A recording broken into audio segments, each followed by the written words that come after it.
Hello, America. Welcome to the Junto Podcast, where we promote the practical applications of critical thinking and bold creativity. I am your host, Edgar Mills. Thanks for joining us.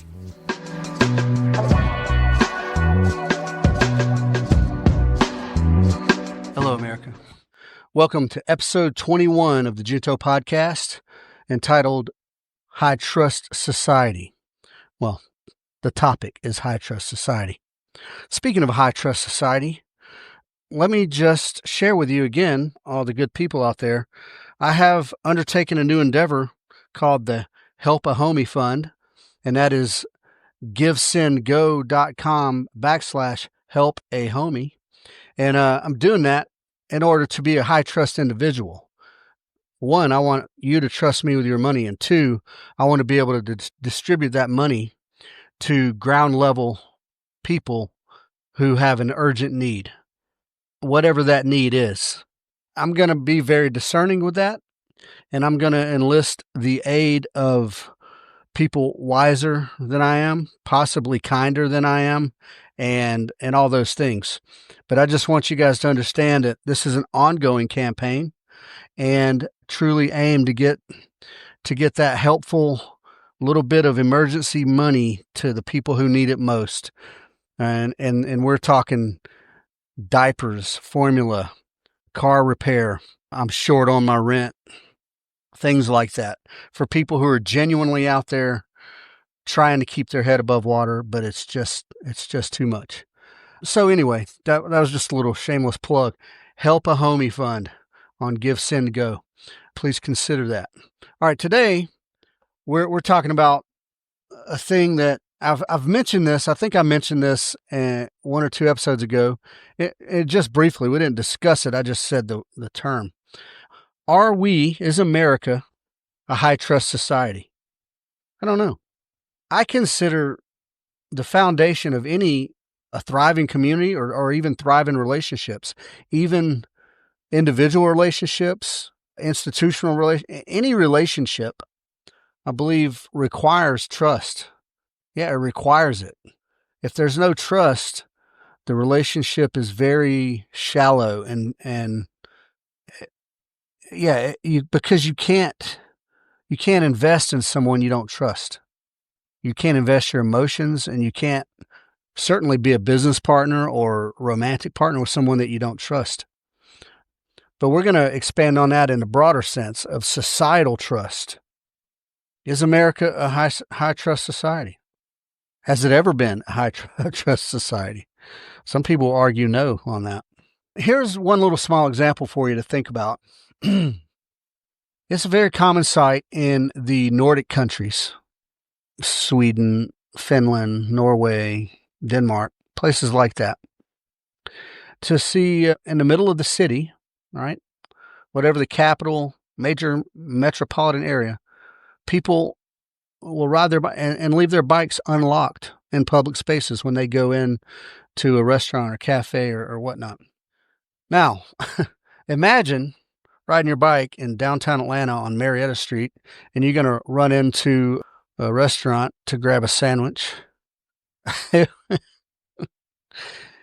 would take a matter of seconds. The door wouldn't be closed behind you good as you were going into the establishment before that bike would be gone. So currently, I'd say, we're probably not a high trust society, just based on that one small example. So let's define it a little more specifically. A high trust society is one where individuals generally expect honesty and fairness from others, and we kind of expect that from others around here. But we also have a realistic streak in us in America that we suspect that we're not going to get that from everybody. But in a high trust society, people expect that. It's common practice, whether it be individual acquaintances, whether it be strangers on the street, or be it institutions, whatever institution, commercial or governmental.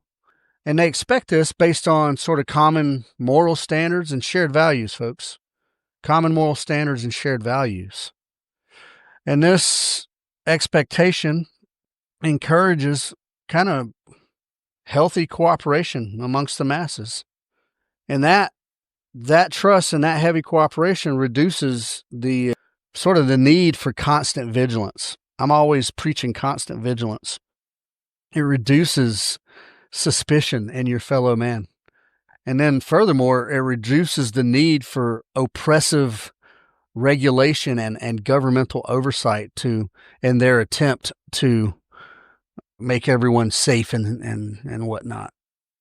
Trust in personal relationships and organizations is based on a consensus of ethical norms, ethical behavior and conduct, and efficient social and economic interactions. If we make a deal together to lease land, for instance, and we shake hands on it, then that's it. We should be able to go on that work.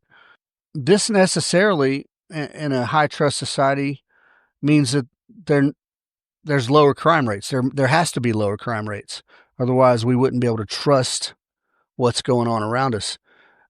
And it also depends. A key component is minimal political corruption. I say again, minimal political corruption. And then in those high trust societies, you see people who are very innovative because they have freedom to be innovative. And you see strong grassroots communities and strong social networks because, again, these people have some common values, some common ethical, moral fibers that are kind of similar. Maybe not exactly the same, but similar. And then on the other hand, a low trust society is just widespread mistrust, right? You don't trust anyone.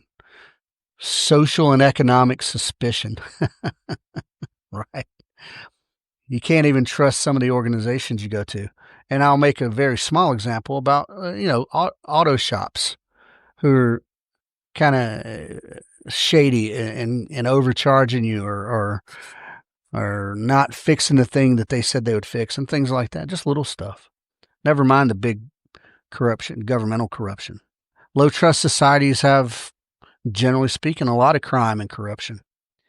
And based on that crime and corruption, then you got your governments to feel like there needs to be regulations and overbearing security systems and then these contracts that are friggin' look like the dictionary. They're so thick with legalese to try to protect you from every possible point of exploitation.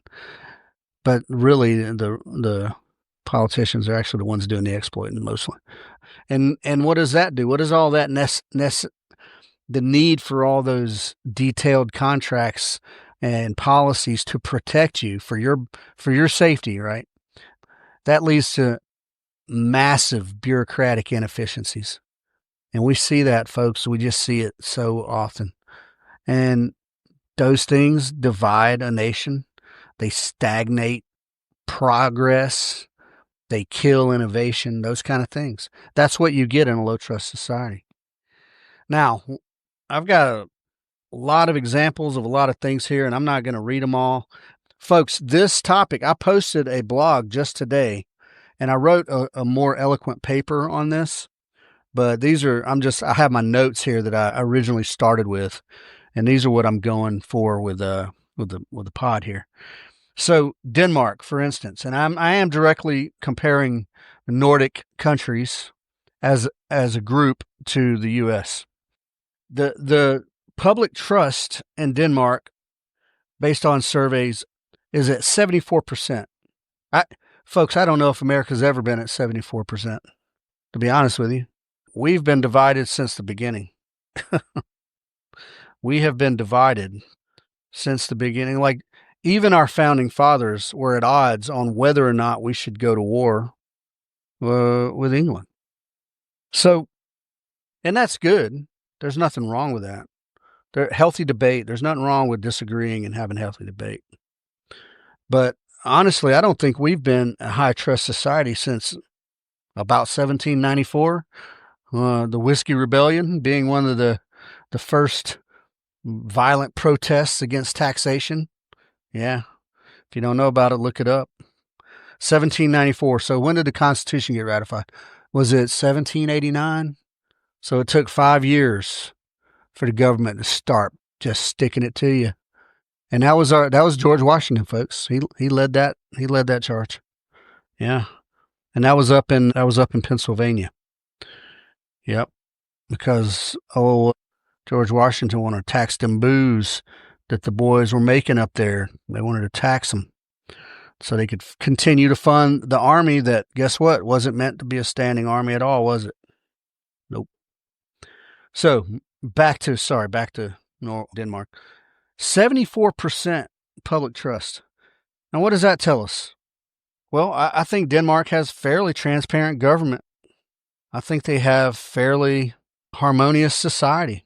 Those folks will leave their baby in a stroller just outside the door of a shop to run in and grab a cup of coffee and come out and sit out on the patio. Yeah, no fear that somebody's going to grab their baby and run off and sell them to a sex trafficker. Bicycles unchained because they value each other's property. Yeah, that's it. It's crazy. Let's look at Norway. Norway is somewhere in the neighborhood 73% public trust. And in Norway, they have sort of efficient government management of their resources. They have a sort of an oil-based sovereign wealth fund. And because the people trust their government earns their trust by managing things well and efficiently with little to no corruption. Now, there's always probably going to be a little corruption there, greasing the skids here and there. But generally speaking, it's a very transparent government. And what's a couple of low trust examples? Now, I'm not going to bang on America continually here, but let's look at South America. Well, Brazil. Brazil is sitting at 3% public trust. And why is that? Well, there was a big scandal down there a while back. It was called the Odebrecht bribery case. And that was like a housing and sort of building scandal that just drove up the cost of homes and stuff like that, and basically just stifled any development. And I think they eventually got that eventually came to light, and they went to court and all that stuff. And then Colombia, let's use Colombia as an example, about 4%. Now, these are among the lowest, in the world, folks. And these numbers are influenced by, if you guys know anything about Colombia, the FARC insurgency down there, and criminal cartels. And now everybody knows from the movies, right? Colombia and the criminal cartels.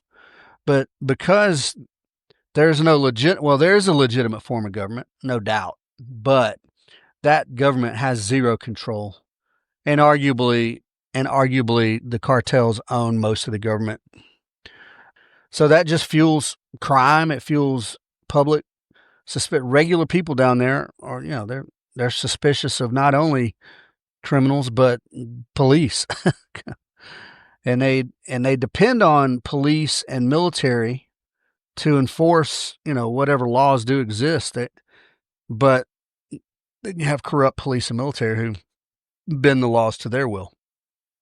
Very low public trust. Very unsafe spot. Brazil's pretty freaking unsafe, folks.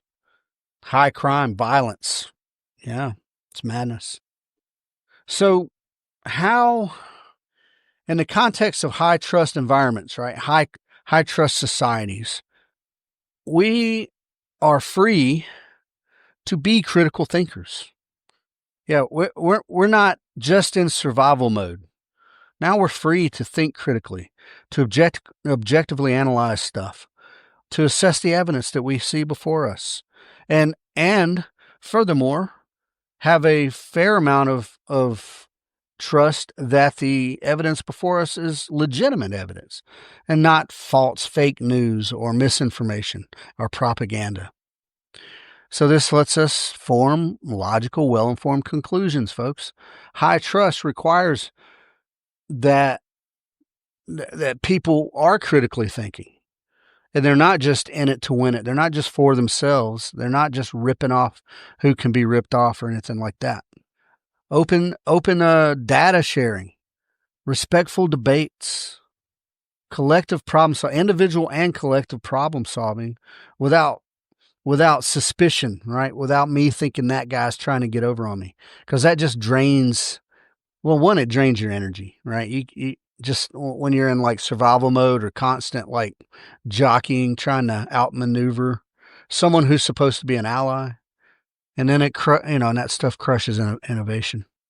So focus shifts, instead of always constantly having to be on guard, to thorough and efficient solutions, folks, as opposed to suspicion and constant defensive measures.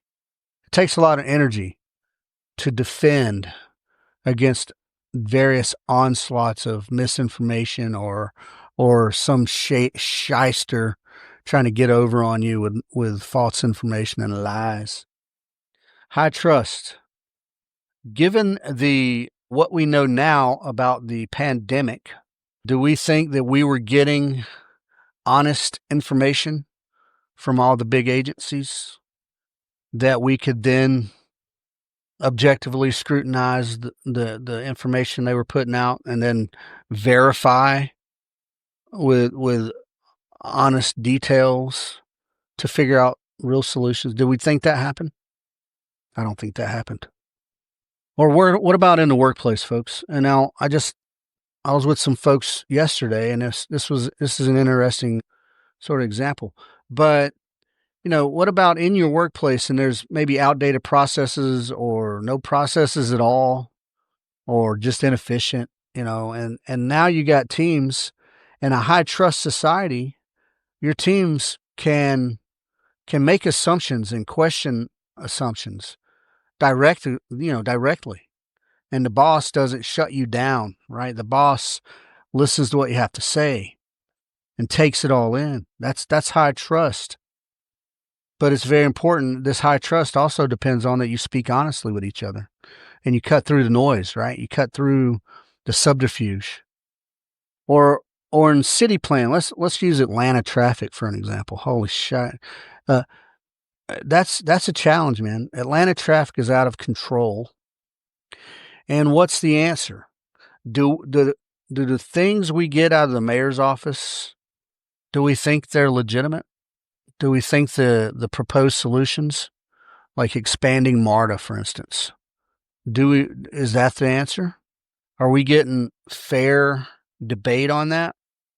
Do the stakeholders have an opportunity to look at the raw data and look at the options on the table without worrying about corruption and fraud creeping in, without contracts going to specific companies based on nepotism or favors that are owed, and then that contract just drags on and drags on and drags on, sucking money away?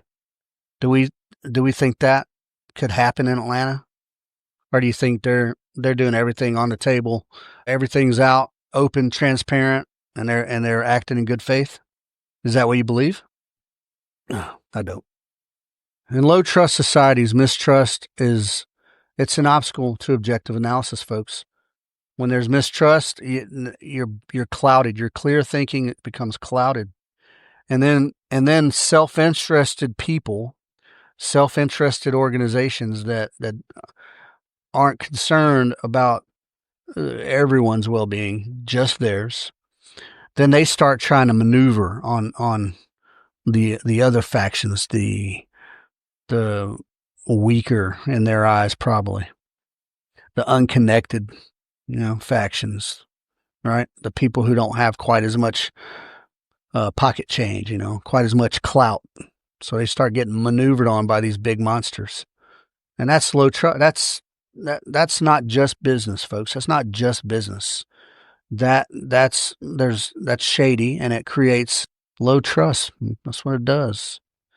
So let's look here in America, modern America, folks, the country I love dearly, the country that I spent 25 years serving. Let's look at a couple of examples of sort of a breach of trust here in America. Now, America, once upon a time, grounded in classical liberal values, was considered a high trust nation. Now, understand this, people. I'm speaking generally about public trust and the apparatus, the government in general, and with each other. Now, I understand that in the civil rights movement, there was probably a large level of distrust from one side of that to the other side of that. But we're talking about in general terms here. At one point in the 60s, government trust was at 77%. That's almost up there with friggin', that's higher than it was with Denmark. Yeah, in the 60s. Now we know the 60s was a wild time. The mid to late 60s, prior to Vietnam coming along. Well, I mean, Vietnam was a thing even before, but the actual war itself. In 2024, the last time this was measured, it was 22. I think that warrants a little examination, a little retrospection. There's a lot you can attribute to that mistrust.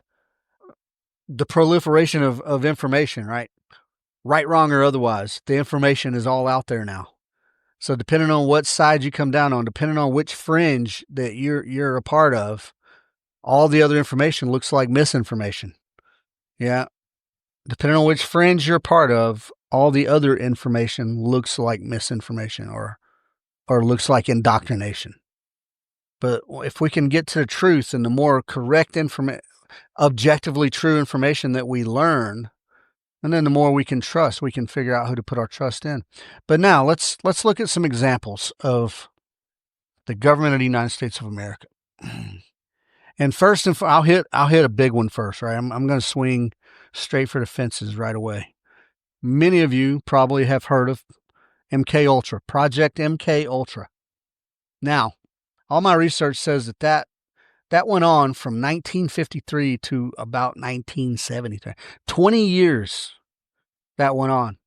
And what was that? What was MKUltra? If you don't know, if you're listening to this and you're not a conspiracy theorist, because that's not conspiracies, folks. This is out there. This is information, validated information. CIA was given LSD and other drugs to unwitting American citizens for mind control research. Yeah. You ever heard of informed consent? Nah, CIA don't know what that means. That caused psychological trauma, vast mental health issues, death, and suicides among many of these human beings that were a part of that, unwittingly or not. CIA.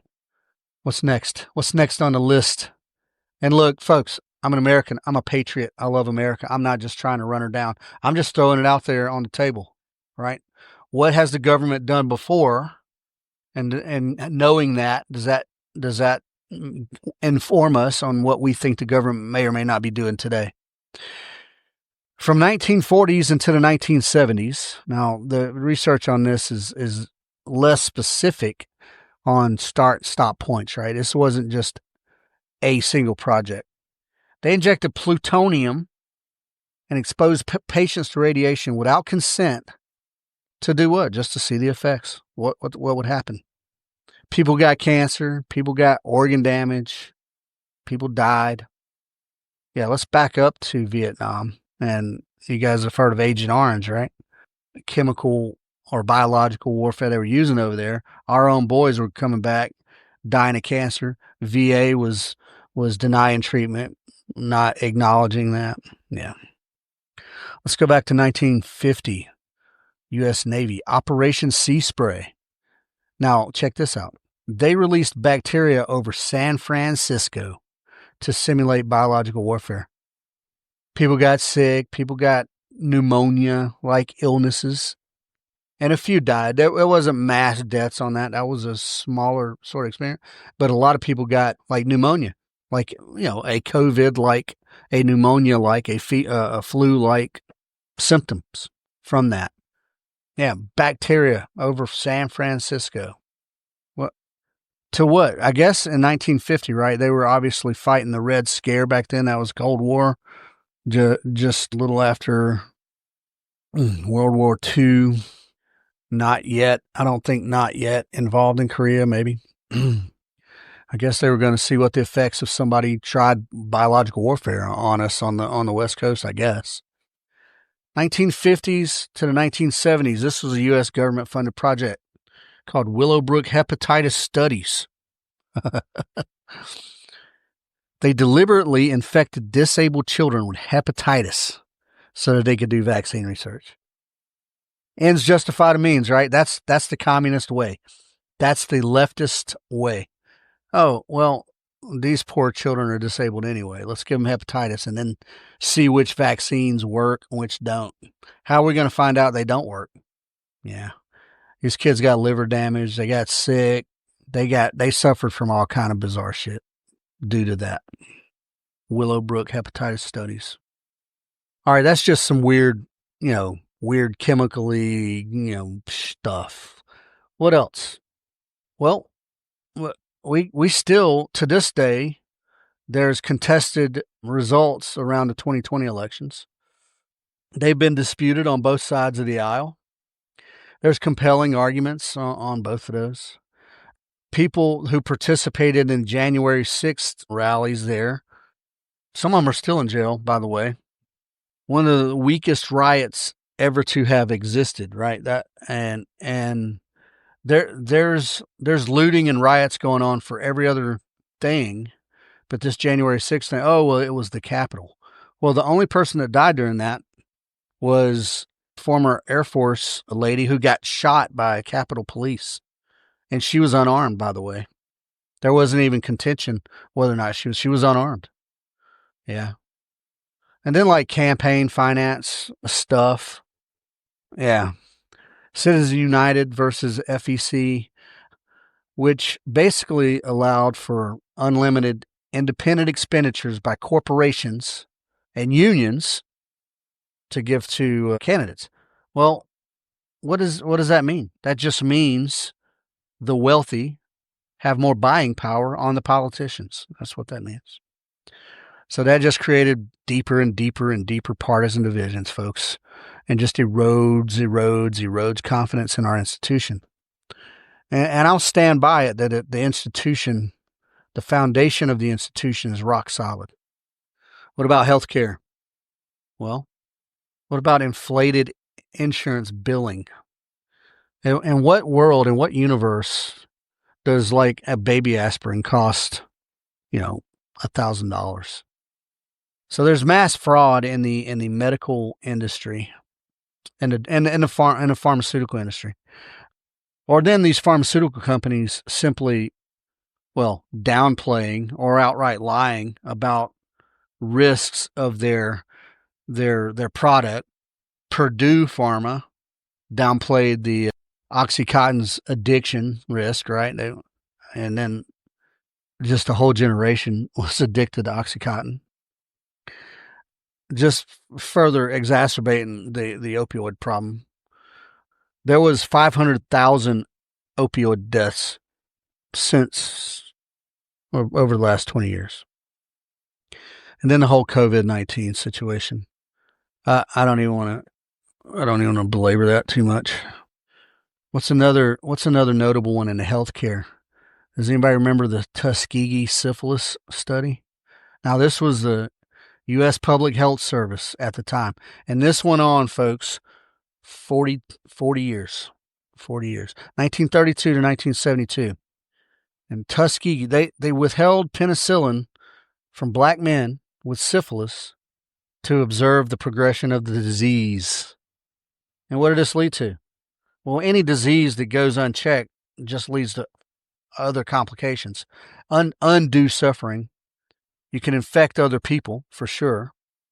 Yeah, and at least 100 died from that direct neglect. You could call it controlled neglect, purposeful neglect, but still neglect. And then more recently, what about old Fauci, right? The gain of function research funding. Yeah, he denied, got pulled up into Congress, and it came to light that the NIAID provided grants to EcoHealth, and they subcontracted to the Wuhan Institute of Virology for coronavirus research, and that's what. And there you have it, folks. It was a dude that ate a infected bat at a street stand. Get the F out of here. Get the F out of here. So because of that funding, that was directly contributed to the outbreak. There's ongoing house investigations in that, by the way. And then never mind the myocarditis cases or healthy young men dropping dead. And look, if you folks, never mind what side of the aisle you're on, if you believe, if you write it off as coincidence that healthy young athletes were just dropping dead, you're being willfully ignorant. Yeah, you're being willfully ignorant. I could go on and on about. I'm not gonna continue on with that. I got like 5 more sections of notes on all that stuff. I'm not gonna do it. That was an avoidable. I'll take the term plandemic that had nefarious, not it was nefarious in its conception, it was nefarious in its execution, and then it's nefarious in the denials. All right, I'll leave it at that. What about economics? Well, where's the government failed us in economics? Oh my God, how much time do we have? How much time do we have? Was anybody around? So I'm sure my audience is probably, 30 somethings and above. Everybody remember 2008? Yep. All these loans, all these subprime loans. People started losing homes left and right. People were crushed. But then what happened to the big money people? Yeah, they just got bailouts. The banks got bailouts. Meanwhile, you didn't get a bailout. No one got a bailout except the big banks. Yeah. And then there was the FTX thing in 2022, which basically made people distrust the markets. And that kind of distrust in the free market, it kind of puts a crunch on entrepreneurship and adventurous innovation. All right, I got a couple more here. I'm going to a couple more for finance, right? I'll just say the Federal Reserve, 1913, brought central banking to America. Boo, boo, boo. Led directly, well, those policies ended up leading to the Great Depression for sure.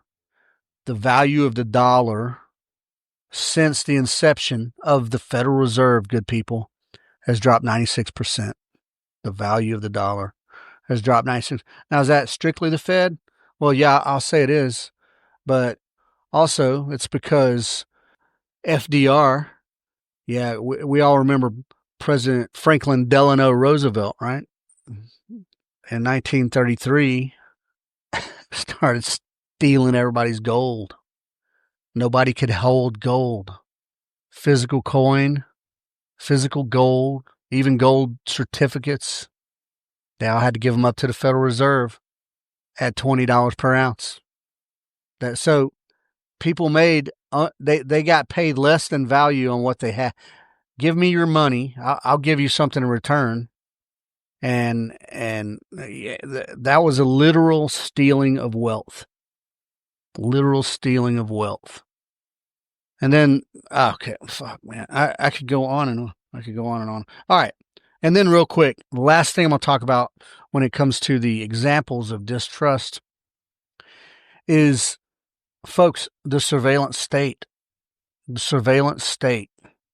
And this has been around longer than since 9/11, but in September 11th, 2001, once they passed the Patriot Act, we have never gone back, folks.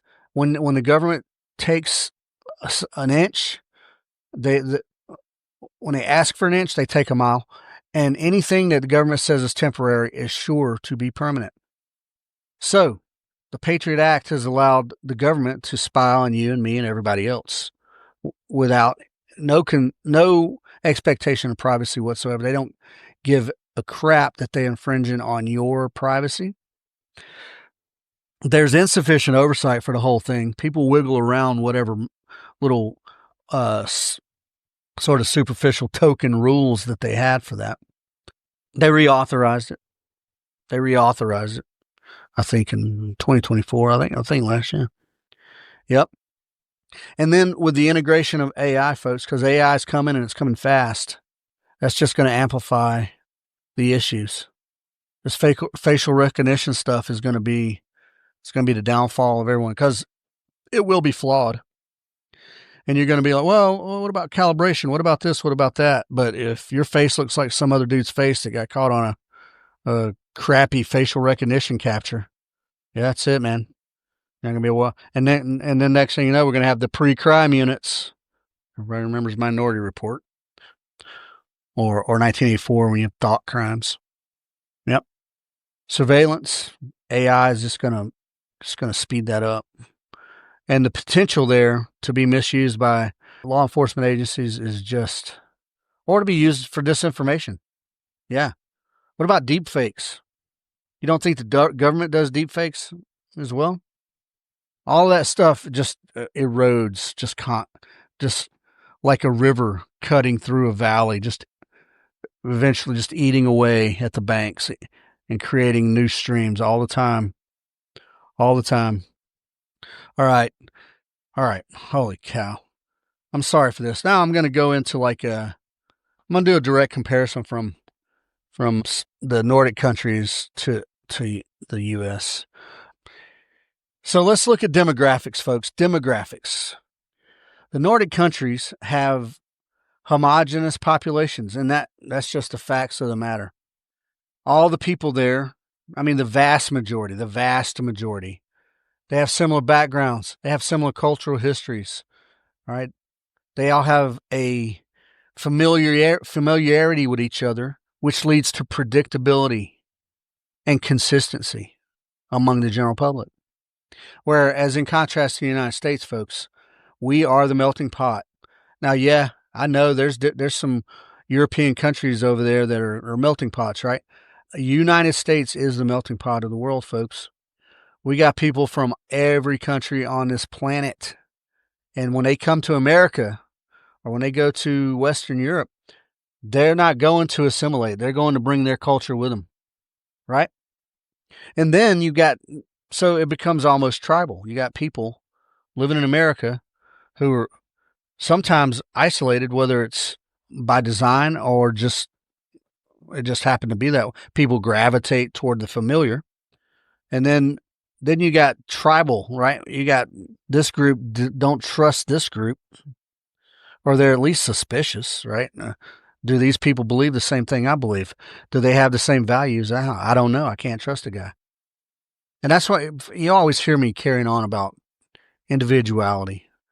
Judge and build do your little personality profiles on people as individuals, not as groups. Now, that being said, sometimes individuals act differently within their tribe versus when they're separated from their tribe.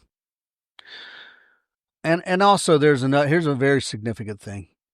The total population of all Denmark, Finland, Iceland, Norway, Sweden, and then all their autonomous territories, to include Greenland, total population of all those together is 28.3 million.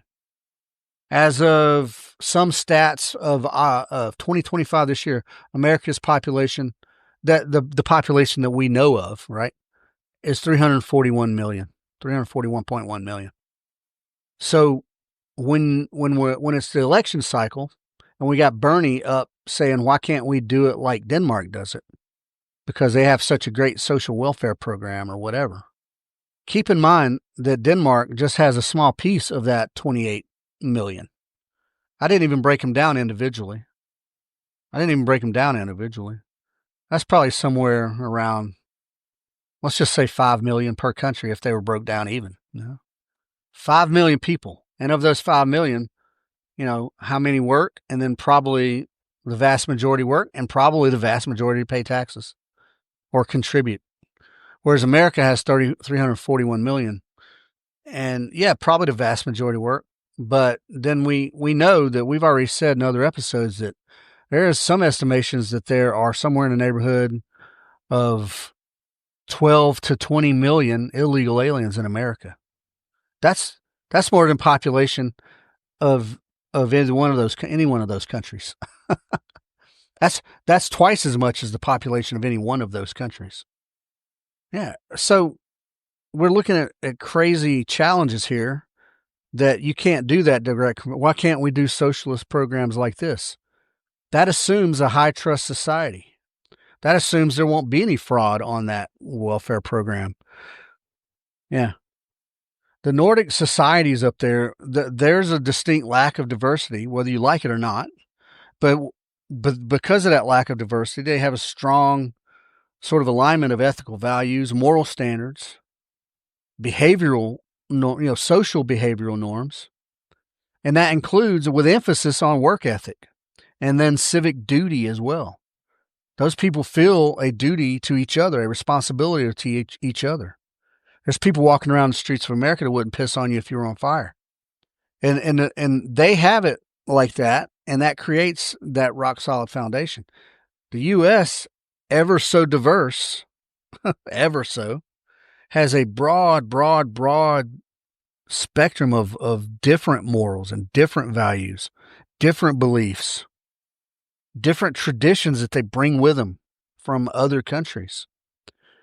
And this just it leads to fragmented or isolated communities, whether they're isolated on purpose or by the broader community or whatever.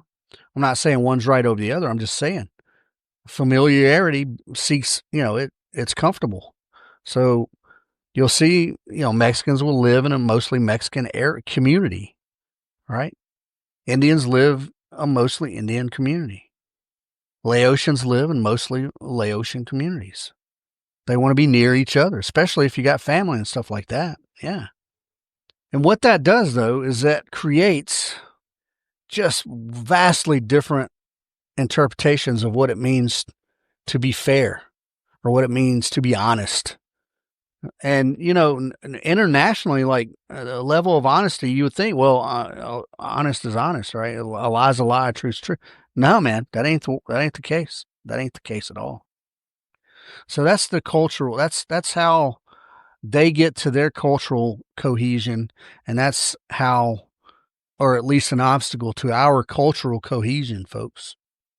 What about interpersonal trust with individually? The Nordic nations have it. Over 60% of the folks in that survey in the Nordic nations agree that they said most people are trustworthy. In contrast to U.S., it was less than 30%. Less than 30% who said most people can be trusted. Yeah. Trusted with what?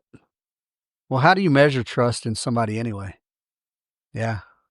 Did you let them babysit your kid? Nah, I don't trust very many people to do that. So all this has very real implications on the socioeconomics, right? So again, in Nordic countries, because of this high trust, because of this homogenous society where they all look the same, they all went to the same church, or they all worship the same pagan Norse god, whatever they got going on over there. It enables, if it's efficient, the society itself is efficient. Like day-to-day costs of transactions and living is lower. And their informal institutions are healthy. And their small businesses are healthy. Even their artists are healthy. They live fairly well. They have lower regulations, and they don't need all this legalese to safeguard them from doing business with one another. They're not scared of being hoodwinked, folks. They're not scared of being swindled, bamboozled, led astray, right? I got that from Malcolm X, Denzel Washington, back in the day, probably about 1990. Look, America, the diversity in America, and while I'm recognizing, folks, I recognize the goodness of it. There is goodness in it. It brings vibrant color and and variety, which I value that. I value that. But it complicates the ability to establish and hold that trust, widespread trust. Like I might do business with Jerusalem Grill, and because they have good food and they treat me nice, I might be more apt to, right? But that don't do anything for Las Palmas Mexican restaurant or Mr. Martinez's car wash, because they're from different cultures. So you got to kind of dance your way through and to establish some sort of baseline with them. So you got to be more formal with the way you deal with them, more guarded. You want to and I hate to use the state. I hate to use law enforcement or use legal enforcement for anything. But you got to be more rigid and more specific when you do a contract with somebody. So that things don't get lost in translation. So you mitigate suspicion by doing all these other things that just make things less efficient. It's because we don't know each other's values. We don't know each other's belief systems sometimes. So the Nordic countries historically have a very robust welfare system and very low abuse of that system, very low corruption involved within that system. Now, what they are dealing with, though, they got challenges coming because immigration is increasing a wee bit up in the Nordic countries. And we're starting to see instances of where there's problems popping up, criminal problems, namely rape. Because you got these people walking the streets in a high trust society, not on guard. They haven't spent their whole life being on guard. They haven't been switched on. If you live in Atlanta, you go out of the house, you're switched on. You're paying attention, right? If you live in Oslo, life is good. I don't got to worry about getting mugged or stabbed, or getting my car stolen. But now this increased immigration, they're bringing in people who come from some places that don't have the same set of values, folks. And now this is starting to put a little strain on those traditional levels of trust in that society. And they don't want to be ugly, so they don't want to blame. So they suck it up for a while, and then it comes to a boil, and then there's an overreaction, an overcorrection, because these immigrants couldn't assimilate to a pretty stringent sort of. It's stringent in that it's set in its way, and there's not much that's going to change that way because it's throughout history it's been the way it is. Whereas in the U.S., though, the melting pot, right? We have been a melting pot for almost since the beginning. We've always promoted rugged individualism and opportunity, but it's dicey because there's ongoing and ever-changing and very direct efforts, folks, to bridge cultural divides, because we've always in America been dealing with that. So we've never established a solid identity. Well, we have established a solid identity, but when a new group kind of moves in, we're kind of like, okay, let's figure out how we're going to get through this and solve this problem and get and do business with these people. And I say it's through civic education, through education, people, and through accepting responsibility, and through enforcing that there is law, and that you got to assimilate to a degree. Maintain your culture by all means, but if it violates the laws of America, then you got to put that one in your closet or move back. So America has very inclusive policies to a degree, folks. We give subsidized loans and grants to immigrants all the time, and we have been doing that for a long time. And there's nothing wrong with it, but there has to be some kind of process to it, folks. There has to be. So, folks, is America a high trust society? I mean, I wouldn't say no. I would say no, it's not. I'd say it's about a medium trust society if there were a scale. But to be high trust, right? As a nation, we have to, well, one, we have to foster prosperity. Everybody is better when they're making money. I don't want to use money. I don't want to be materialistic here, but everybody's better off when they're not struggling. All right. And everybody don't have to drive around in a Bentley, but if you're not struggling to feed your children, right? So economic policy can make it to where people can work and can thrive and can be entrepreneurs and you can start your own little business. But all those examples of the breaches of trust that America has done on the general population over time, that just highlights that the government, they've got other designs, man. They've got their mind on other things. They're not 100% concerned about whether or not America trusts them or not. There's a lack of accountability right now. And then there's finger pointing in our government. So we got to cut that out.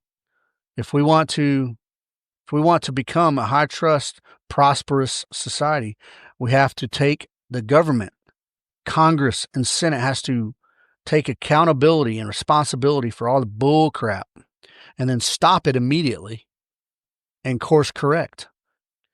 That's Congress. And for you, what about us as individuals? Folks, I'm all about decentralized action. Decentralized action. Act locally. Act on the ground level, folks. You do what you can do to make people in your circle trust you, and then you demand trust of those people or on the same scale, with the same metrics, right? So that your circle, you have a circle of trust. There you go. And then reach out from there. Now make it it's your close friends. Then it's your acquaintances. Then it's people you do business with on a daily basis or week to week or month to month. And then they're like, man, that guy's a trustworthy guy. And then you go, man, that car shop, I like those guys. Then you tout each other. And then more people come in. And once they come, because here's the thing, folks, when you're around people who trust you, it makes you feel more compelled to be trustworthy. Yeah, that's right. It does. And when you give your trust, you expect that trust back. So act on the low ground level. Yeah. Have an expectation of trust and then be willing to give that trust when it's deserved. Now, you don't give it freely, folks. Don't take me wrong. You don't give it freely. I'm going to say a thing that this is a famous phrase, trust but verify. Make sure that your trust is not being given in vain. And good people, apply critical thinking to everything you're seeing around you. Yeah. Apply critical thinking to everything you see around you. Make yourself better. Be trustworthy. And pretty soon, your community, the collective, the greater good will benefit. All right, folks. That was my rant. That was it. High trust society. Is America high trust? Maybe not. Probably not. However, all is not lost, folks. It's not. And again, I don't think you can depend on politicians really to fix anything, but what you can do, and look, I may be naive. I still think voting has some effect, especially local level stuff. Now, that being said, local level, I've just gone to the zoning office today, and yeah, I'm going to have to apply for special permit to build the range. And what that has to do is go up for the Floyd County Board of Commissioners, I think. So now these are people who just voted to raise our property taxes, folks. Yeah, they just voted to raise our property taxes. So I don't know how they're going to look on the range. I'm going to present a professional product, and I'm going to present my best case. And that's got to be voted on twice. I think they vote on it once just to push forward, and then the general public, well, around the area where the range is going to be, they're going to get some time to speak up, and then beyond that, I don't know. Do I trust that those people will do what I consider to be the right thing? I happen to think what we're doing is the right thing. And I hope, well, I pray, not just hope. Not only do I pray that it goes well, I've enlisted high trust friends to pray, to pray for me too, that it goes well. I think we're doing right with it. All right. So, good people. That was that. Yeah, are we a high trust society or not? Yeah, America, it's eroding slowly but surely eroding. But folks, it's never too late. It's never too late to put the brakes on and reverse course. All you can do is be a high trust individual. That's what you can do. That's what I can do. So I'm going to do my best to be a high trust individual so that anybody who deals with me knows that I'm standing on solid ground. And I aim to do what I say I will do. And yeah, that's it. I encourage you to do the same. So, good people, Osprey Shooting Solutions. This Saturday, 23 August, pistol workshop. We're going to be working on dynamic movement in and out of positions, target transitioning on the move, things like that. Got some private. 30th, next Saturday, the following Saturday, is a wild card day. And we will pick random drills out of the drill index deck of cards. And we will also shoot the Blackjack 33 challenge drill. And if you score 90% or above on that, you will earn yourself a Blackjack 33 challenge coin. September 1, I have Action Pistol Match. And that is going to be on Practice Score. You will sign up through us, but the scores will be posted on Practice Score. And you have an opportunity to win some training there. That week, let's see. Now, on my calendar, it's not posted yet on the website, but then I think the next thing after that will be a rifle workshop, and then a wild card day. After that, October is up in the air because I got a few things I'm still trying to sort out. But there is a September trauma, a course, September 20th, with my friend Dennis at forcesolutions.co. They will be doing a trauma course, and I posted that on my socials, and I'll post that up again a couple times before then. But if you want to learn how to stop the bleed, manage airways, and things like that, this is going to be a great class for it. All the equipment will be provided there. You just show up with some snackies. It's going to be a full day of training. And then after that, yeah, October's up in the air, folks. But what I do have tentatively on the calendar, so you've heard me talk for the past several episodes that we got a 3-day land navigation course coming up, and I kept saying hopefully September. We have that on the calendar for December, folks. 5, 6, and 7 December. 5, 6, and 7 December. So as we get closer to that, I will post that up on the Two Team Guys website and put a link out there for people. I think I'm going to open up another probably 4 slots for that. It's a private group. Well, not a it's a group of guys who got together who requested the course, and they're probably going to have a couple more guys. And pending how many they have, I'm probably going to open it up for 3 or 4 more people to join on that. That is not for the weak or faint-hearted, folks. That is a challenge. It is in the Talladega National. Well, it's up here in Rome, classroom day 1. And then that's going to be a 24-hour overnighter in the Talladega National Forest. Yes, it's going to be a beast. So that is all I'm prepared to put out right now. So please follow those things. So that's ospreyshootingsolutions.com. That is twoteamguys.com. And then again, like I mentioned at the beginning of this episode, Help a Homie Fund. That is on givesendgo.com/help-a-homie. So that we can try to be charitable, and it's voluntary, folks. That's the source of all things is voluntarism. No coercion. You don't have to pay. I don't have the power to tax you, and if I did, I wouldn't. But I am asking for your help, and if you can volunteer up some funds, please do. Other than that, folks, be good to each other. I appreciate you, and until next time, be safe. I love you guys.